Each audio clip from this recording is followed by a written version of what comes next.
Assalamualaikum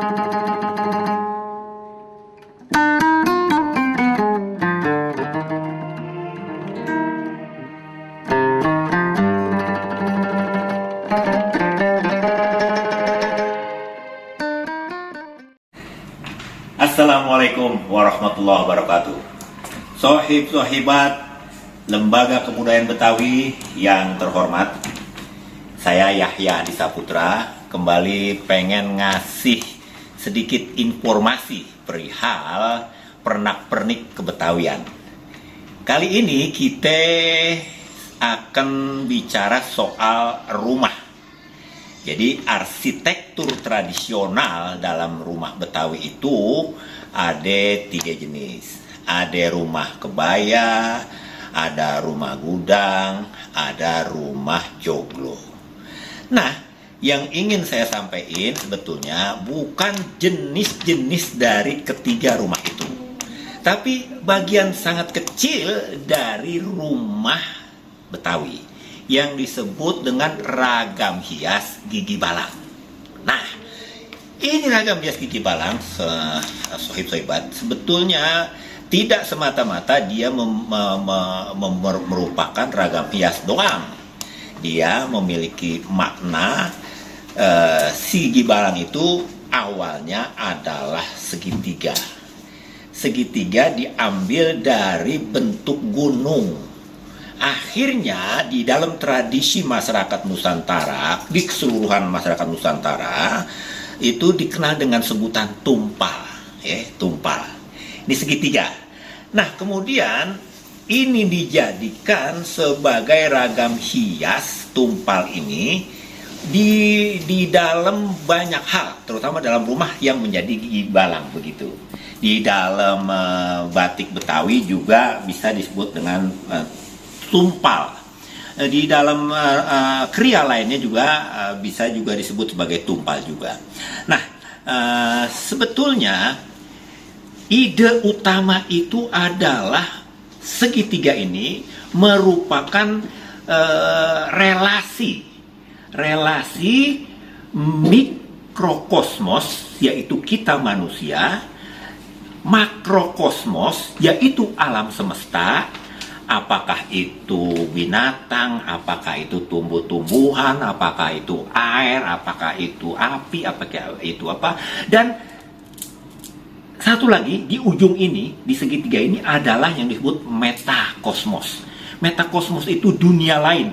Dunia lain dalam pandangan orang dulu yaitu sesuatu yang besar, yang tiada lain adalah Tuhan yang Maha Kuasa masa itu, dan kalau sekarang kita sudah Islam maka Allah Subhanahu wa Ta'ala. Jadi dia itu merupakan simbol relasi antara hidup manusia kita dengan alam semesta, dan itu semua terlindungi oleh Yang Maha Kuasa. Kita berbaik-baikan dengan alam sekitar kita. Misalnya saya tiba-tiba kenal apa yang kita kenal dengan pohon sirih. Saya pelajari itu pohon sirih. Ternyata pohon sirih itu memberikan manfaat yang cukup besar bagi hidup dan kesehatan manusia. Begitu juga pohon saga, begitu juga pohon telang. Maka karena manusia menghormati kehidupan alam tumbuh-tumbuhan, si tumbuh-tumbuhan ini memberikan manfaat kepada manusia. Muncullah kemudian pemahaman yang disebut dengan orang pinter atau dukun. Dukun sembur, dukun patah tulang, dukun beranak, dukun apa itu yang diberikan kelebihan oleh Yang Maha Kuasa, bahwa dia mengetahui rahasia-rahasia yang Yang Maha Kuasa berikan kepada kekuatan tumbuhan-tumbuhan. Begitu juga misalnya saya ketika suatu saat pergi ke satu tempat dan saya lihat ada anak-anak lagi latihan silat.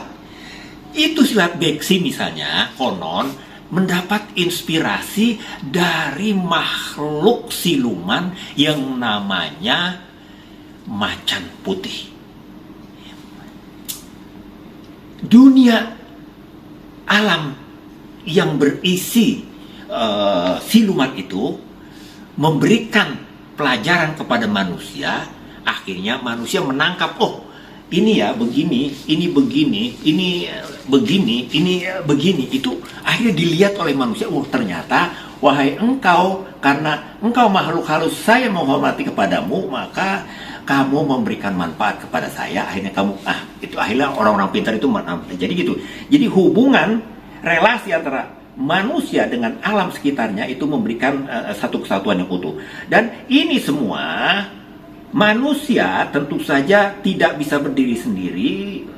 Binatang dan macam-macam yang ada di sini, alam lain juga itu tidak bisa berdiri sendiri. Kita tidak tahu rahasia apa dari tumbuhan sehingga dia mendapat karunia dan kasih sayang dari Yang Maha Kuasa. Tapi kalau kita ini nanti macam-macam password ya, kata sandi untuk sampai kepada Yang Maha Kuasa.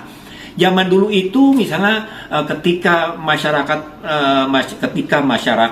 petani di agraris itu subur makmur, maka dia panen luar biasa. Maka ketika sudah panen itu dia melakukan ritus upacara namanya sedekah bumi. Sedekah bumi.